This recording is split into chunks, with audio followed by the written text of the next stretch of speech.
Você está ouvindo o programa Sem Sombra de Dúvida, uma reflexão do cotidiano à luz da Palavra de Deus. Um trabalho realizado pela Igreja Presbiteriana do Brasil no Auer, Curitiba, Paraná. Olá, eu sou o presbítero Luiz e hoje quero refletir com você sobre uma pergunta que incomoda muitos.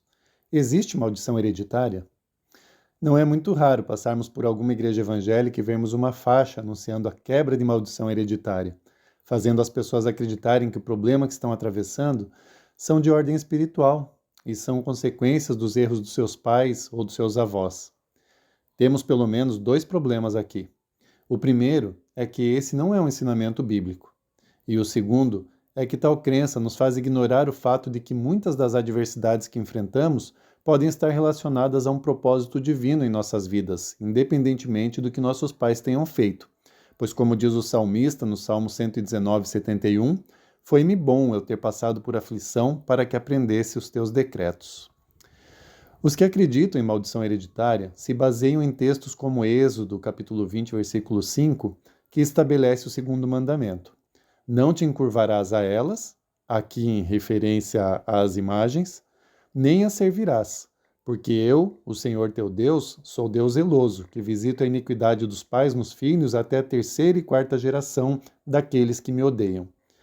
E também Êxodo 34, versículo 7, que diz que guarda a beneficência em milhares, que perdoa a iniquidade e a transgressão e o pecado, que é o culpado não tem por inocente, que visita a iniquidade dos pais sobre os filhos e sobre os filhos dos filhos até a terceira e quarta geração.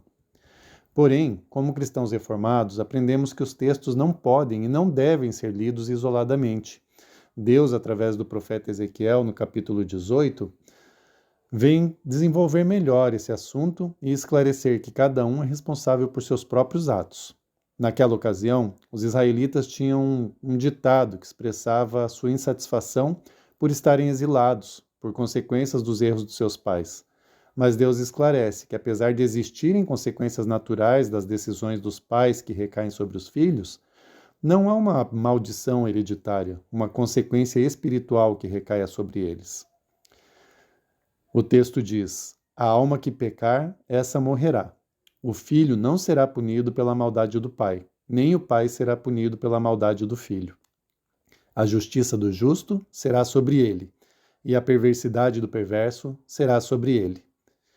Também no Evangelho segundo João 9, de 1 a 3, os discípulos de Jesus perguntam a ele se a cegueira de determinado homem era por consequência do pecado dele ou dos pais. Ao que Jesus lhes respondeu que nenhum e nem outro, era para que a glória de Deus se manifestasse nele. Portanto, é certo que se eu for um homem desonesto e for condenado à prisão por vários anos, não poderei construir um patrimônio e oferecer melhores condições para os meus filhos.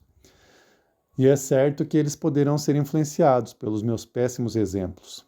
Sem dúvida, a vida deles será mais difícil e, portanto, sofrerão as consequências naturais dos meus atos e das minhas decisões. Mas nenhum dos meus pecados atrairá a ira de Deus sobre a vida deles. Eles carregarão sobre si a culpa por seus próprios pecados, podendo se arrepender deles, se reconciliando com Deus através do sacrifício de Cristo Jesus e obtendo a maior de todas as bênçãos, a salvação. E podendo, inclusive, serem abençoados ainda nessa vida com saúde e riqueza, a despeito da falta de sabedoria de seus antepassados, se assim Deus quiser. Sem sombra de dúvida, a maldição hereditária é uma invenção gerada pela má compreensão de alguns textos bíblicos. O que a Bíblia nos ensina é que se amarmos a Cristo e formos obedientes, nenhuma condenação pesará sobre nós. Como está escrito, se alguém está em Cristo, nova criatura é. As coisas velhas já passaram, eis que tudo se fez novo. Mas se formos rebeldes e desobedientes, sofreremos as consequências, mesmo que nossos pais tenham levado uma vida reta e justa. Um cristão fiel pode passar por inúmeras adversidades e ainda assim se sentir muito abençoado por Deus. E um incrédulo pode viver de forma muito confortável e mesmo assim se achar o mais infeliz dos homens. Você acabou de ouvir o Sem Sombra de Dúvida, um programa da Igreja Presbiteriana do Brasil no Hour. Visite-nos na rua Anne Frank, 845, Curitiba, Paraná, e assista os nossos cultos pelo YouTube no canal IPB Hour.